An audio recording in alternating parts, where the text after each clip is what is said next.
Sveiki, atvykę į mano kanalą, mano vardas Elžbieta. Ir šiandien mes su jumis pakalbėsime apie kai kurios labai naudingus išsireiškimus pokalbyje.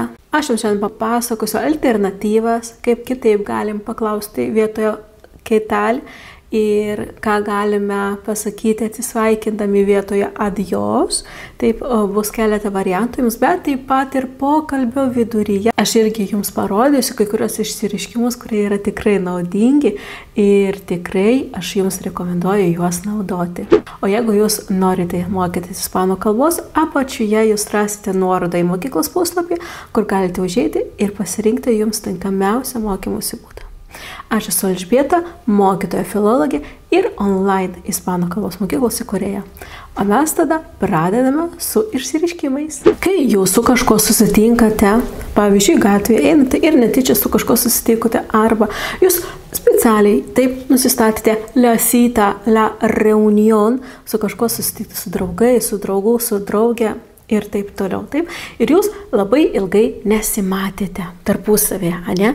Ir jūs galite pasakyti cuánto tiempo, kad kiek laiko. Taip, jūs pat einate, susitikote ir sakote cuánto tiempo, kiek laiko, taip, kad jūs išreiškėte taip savo malonumą matyti vėl tą žmogų. Ir jūsų pašnekovas jums gali atsakyti, arba jūs būsite pašnekovo vietoje ir jūs galite atsakyti sí, verdad, un montón. Taip, tikrai, labai ilgai. Un montón reiškia labai daug kažko arba labai ilgai. Sí, verdad, arba tienes razón, cuánto tiempo. Ir po to, žinoma, jau pradedate kalbėti, ¿qué tal, cómo estás? Jau šitos jūs tikrai žinote ir aš čia jums juos nepasakosiu, o vėliau pasakysiu dar kai kurias alternatyvas. Taip pat jūs galite išreiškti savo dėkingumą, taip, arba kad jūs labai džiaugiatės, kad pasimatėte ir pokalbio pabaigoje.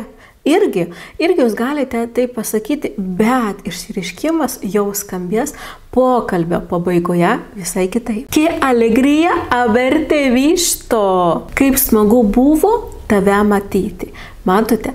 Kitaip mes jau pasakome, nes čia jau pokalbio susitikimo pabaigoje ir mes jau panaudojame būtąjį laiką, kad kaip malonu buvo tave pamatyti. Ir jūsų pašnekovas arba jūs galite atsakyti a mí también, man taip pat, kad jūs irgi džiaugiatės, kad pasimatėte. Ir dažniausiai vieną ir kitą išsireiškimą, taip, vieną naudojame pokalbio pradžioje, kitą naudojame pokalbio pabaigoje, mes juos naudojame, kai su žmogumi mes tikrai nesimatėme pakankamai daug laiko. Sekantis naudingas išsireiškimas būtų a ver, si nos vemos pronto. Galbūt greitai pasimatysime. Ir ką galite atsakyti, kai jums tai pasakys, arba kai jūs tai pasakysite. Ir ką jūsų pašnekovas gali atsakyti. Yra keletą variantų atsakyti į a ver, si nos vemos pronto. Sí, claro, hablamos y quedamos. Taip, žinoma, pasikalbėsime ir susitarsime. Arba espero que sí, tikiuosi, kad taip. Arba tiesiog te llamo, te escribo. Tau paskambinsiu, tau parašysiu. A ver, si nos vemos pronto, te llamo. Arba te escribo. Taip pat pokalbė, kai jūs kalbate su kažkuo pažįstamu, draugų, šeimos nariu ir jūs norite perduoti linkėjimus. Linkėjimų, nežinau, jos vaikams, sesiai, pusseserei, bet kam. Juanai, Adomui, Marijai, taip? Bet kam. Jūs norite perduoti linkėjimus. Tai mes sakysime da recuerdos a, perduok linkėjimus ir po to jau pasakote tą žmogų, kuriam jūs norite perduoti linkėjimus. Pavyzdžiui, jūs susitikote su savo sese ir jūs norite perduoti linkėjimus sesei vyrui. Cuñado, para el cuñado. Ir jis vardu, pavyzdžiui, Juan. Ir jūs pasakysite da recuerdos a Juan. Taip, matote. Da recuerdos a tus hijos. Tiesiog da recuerdos a, čia jūsų šablonas. Ir po to jau tiesiog pasakote, kam būtent perduoti linkėjimus. O dabar aš jums duosiu keletą variantų, alternatyvų, kaip jūs dar galite paklausti žmogaus. ¿Cómo estás? ¿Qué tal? Kad nesikartoti nuolat tuos pačius išsireiškimus, jūs galėsite pasinaudoti vienu iš sekančių. Be to, kai jūs naudosite daugiau sinonimų, daugiau išsireiškimų su kitais sinonimais, kaip kitai galime pasakyti, jūsų kalba atrodys daug gražesnė ir turtingesnė. Taigi, tie išsireiškimai yra, pavyzdžiui, como va todo, kaip sekasi, kaip einasi, arba como te va todo, jeigu tau, o jeigu pagarbiai paklausti, como le va todo, kaip jums sekasi. Pavyzdžiui, hola, como va todo? Ir jums atsako, bueno, así, así. Nu, šiaip sau, taip, así, así, šiaip sau.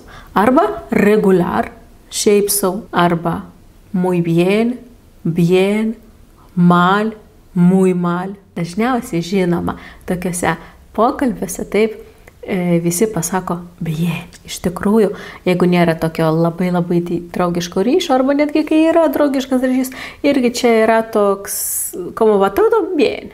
Pavyzdžiui, bien. Como andas? Irgi reiškia tą patį kaip prieš tai. Kaip sekasi, como andas? Ir jūs galite atsakyti, pavyzdžiui, no me puedo quejar. Negaliu skųsti. Como andas? No me puedo quejar ir tu. Vat ir prašau, jau jūs panaudojate visai kitą klausimą ir kitą atsakymą. Ir kai atsisveikiname, irgi mes turime keletą variantų, kaip mes galime atsisveikinti. Ne tik pasakyti adiós, hasta mañana, hasta luego. Jūs jau šitos žinote, bet galite jūs panaudoti tokį kaip venga. Labai dažnai tikrai pasako. Venga, vale, venga. Čia kaip iki. Cuídate. Taip, cuídate. Rūpinkis. Jau čia mes žinome, sakysime labai artimam žmogui. Cuídate. Que te vaya bien. Sėkmės tau. Que te vaya bien. Sėkmės. Taip, kad tau viskas sektųsi ir gerai klostytųsi. Ir dar vieną, kurį galite pasakyti. Nos vemos. Pasimatysime. Nos vemos. Irgi tikrai labai dažnas. Ir čia buvo visi tie išsireiškimai, kurie yra naudingi pokalbyje, kuriuos jūs galite naudoti, kuriuos jūs galite introducir, vadinasi įvesti, taip sakant, į savo pokalbį, taip naujus išsireiškimus, naujus žodžius, kad jūsų ispanų kalba skambėtų gražiau. Na, o jeigu jums patiko šitas video ir buvo naudingas, neužmirškite prenumeruoti kanalo. Kiekvienam ačiū už man patinka. Ir greitai susitiksime jau kitame vaizdo įraše. Nos vemos!